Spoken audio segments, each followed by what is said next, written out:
This is From Hero to Zero, a show about the misconception of the demise of the music industry. We talk to heroes to make sense of the alleged zero, the music business.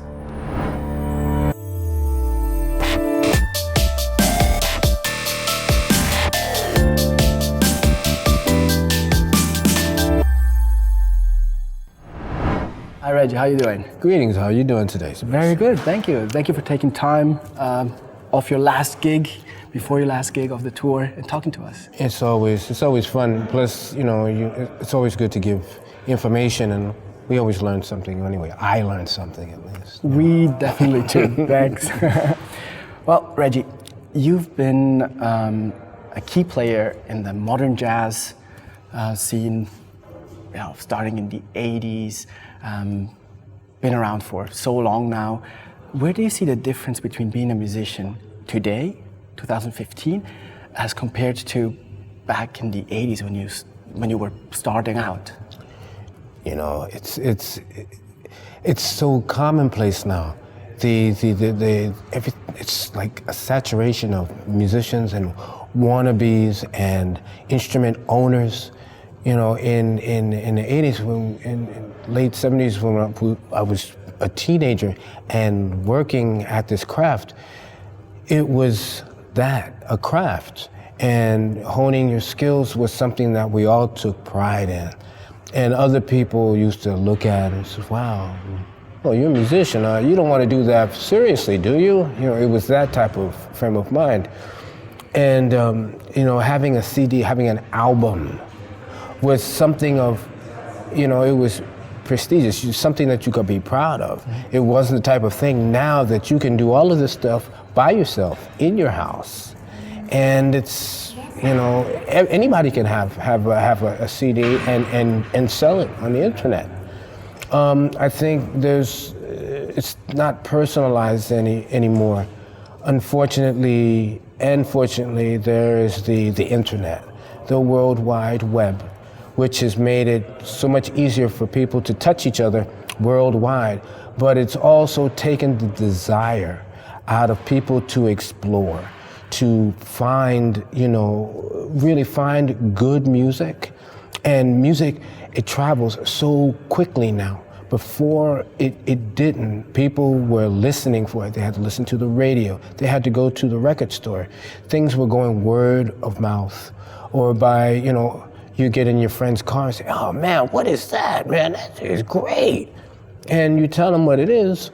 Or, what we were witnessing were like really loyal music fans coming 4, 5, 6 hours in the heat of the summer or the frost of the winter to go from their house to a club, wait in line, and then get inside a horribly stuffy room with cigarettes, and just to tell us, like, man, your music has really changed my life. We traveled, me and my 5 buddies got in a car and we traveled 5 hours just to see you.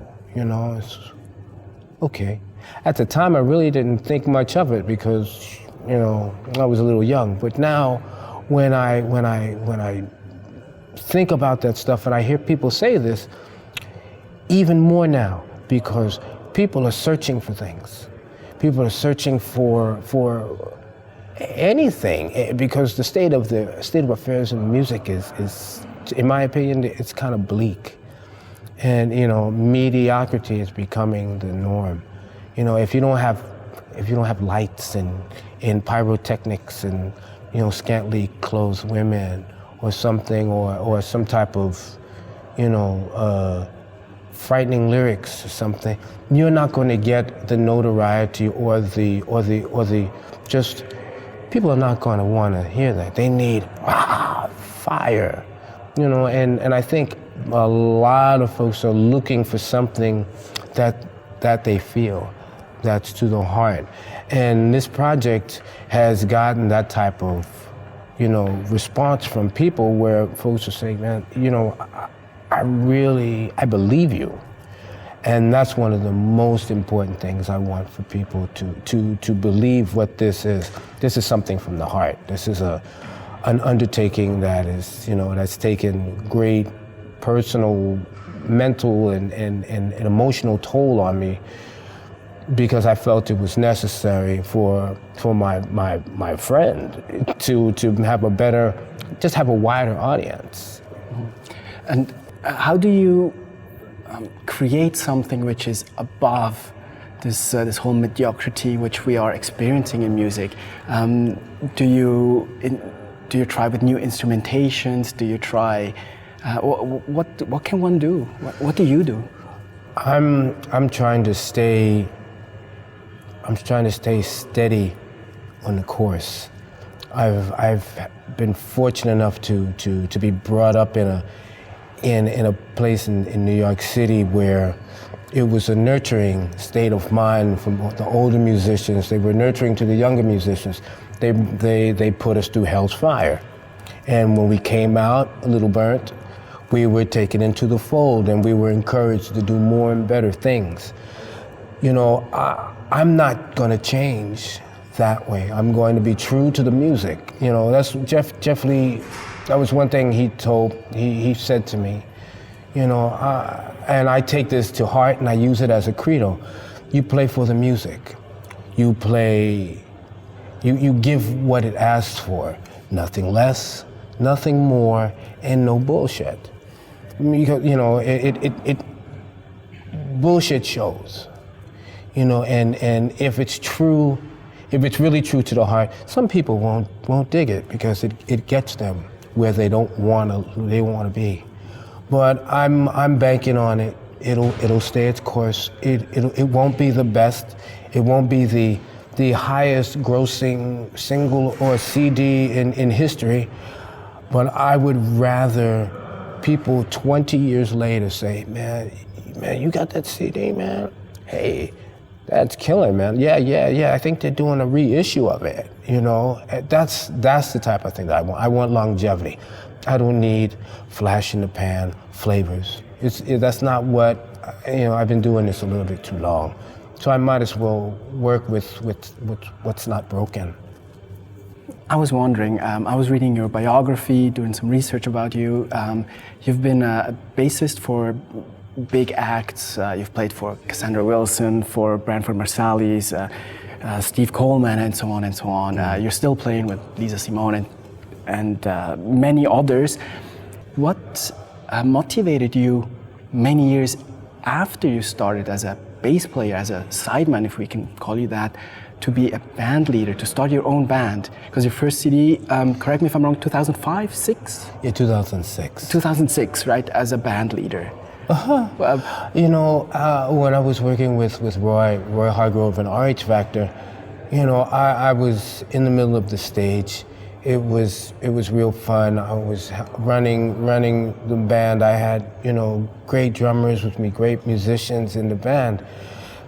It got to a point where, you know, I was just circling the bowl, so to speak, you know, in a holding pattern, just being the glorified sideman. My wife, Stephanie, she's a godsend. You know, she asked me that one question. You're not a leader. You're not. Why? And I couldn't answer that question.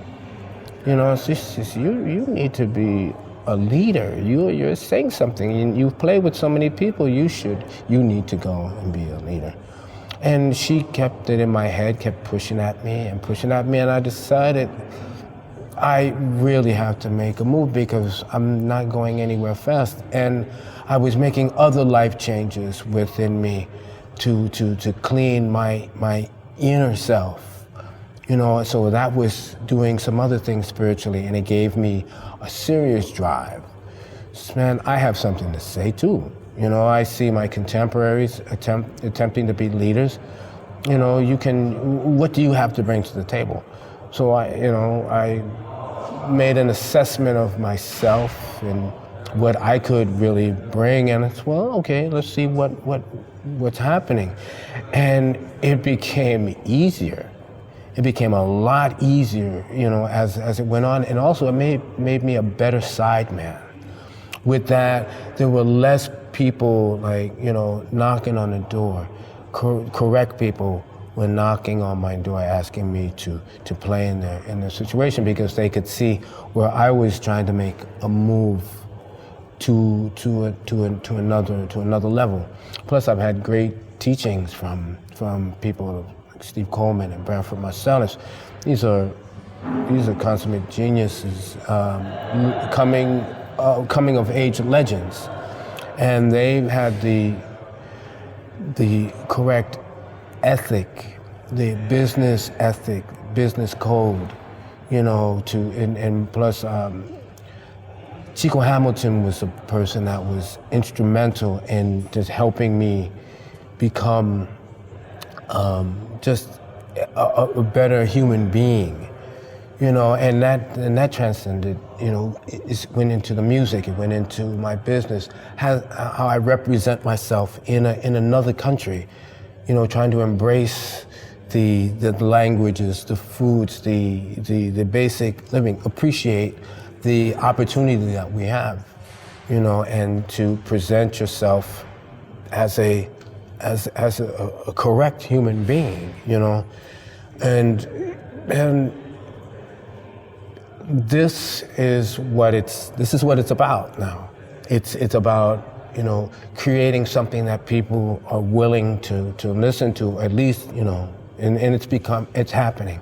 You have to have a frame of mind that you can't be unsteadied. You have to stay the course. You have to believe in yourself. And years ago, I used to think that was a lot of crap. It's not. Really? If you don't believe in yourself, who the hell is going to believe in you?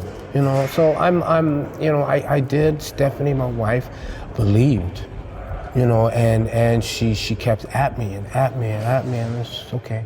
Yeah. And now it's the machine is running. The machine is moving. It's moving slowly, but that's okay. It's better than going backwards, and it's better than being still. My first thought was you started with your own project 2005, basically kind of when the music business was very, very, let's call it dark, in dark ages of the music business. However, as you mentioned before, the internet also enabled many musicians or business people. Can you confirm that? Did it help you to start your own band, to start your own business? I pretty much had no choice. As you say, it was dark. After, I won't even go into it because I have my own feelings about 9/11. But when that happened, it was like throwing a black curtain over the music industry and the way we're able to make money in the clubs, live, bringing this to people. And it was virtually killed in New York. And it put people in panic. I happened to be just getting with Roy in RH Factor about this time. I was working with Uta Lemper, so I was kind of lucky. So in 2005, it was getting worse. Big companies were eating smaller ones. The internet was getting larger. Certain people were able to get to a certain place, and others remained in the bubble. It's tough now. It's really tough because now you have. We try to keep our stuff for us now. We used to be the big thing. Oh, let's get a record deal. Let's go to the record companies. They can't provide for themselves, let alone some guy who's been playing on the scene for 30 years. So we're pretty much doing it. We're going back to old school here. We're selling. It's our virtual trunk of the car. We pull up to the side of the club and we open up the trunk and we're selling our CDs out of it. It's the same thing, but we're doing it in a virtual situation, through websites, PayPal, what may have you, and then the only places we're able to be creative and also sell our wares is clubs, and that can be a problem because of the way the how fast the internet is. People don't need to go out because they have live so-and-so radio. And they don't have to go anyplace. They can wait 12 hours. You know, and it's sad. You know, they can wait 12 hours and it'll be on YouTube. It'll be on Facebook. There's always somebody with an iPhone, you know, iPhone 6. It's there, you know, and our music is just pretty much, it's right there. So it has gotten bleak, it's gotten strange, but it's not dead. There's becoming a resurgence, a renaissance in a way, and we need everybody. We need to educate. We need to help with the promoters, the club owners, in educating their public to new and different types of music. I mean, I have no disrespect for and much respect for my forefathers. Wayne Shorter, Herbie Hancock, and all, and of the like, but I just want a space to create too. You know, I feel that I deserve a place on the stage. I have no disrespect. I have complete honor. These folks are people that made me what I am just by them taking that road and us to follow, you know, and now it's going to be a hard fight. It's going to be a hard fight. Sure. Well, Reggie, it was very, very interesting. Thank you very much for sitting down with us and talking about your career, the new record, and all the best for the future. Man, I'm excited. Rainbow Shadow, a tribute to Jeff Lee Johnson, Volume 1. That's just one of many, and there's so many good things. And just as long as it's coming out true of heart, I'm just waiting for that, you know, those bunch of people, including yourself, to, you know, listen to the new stuff and, you know, help.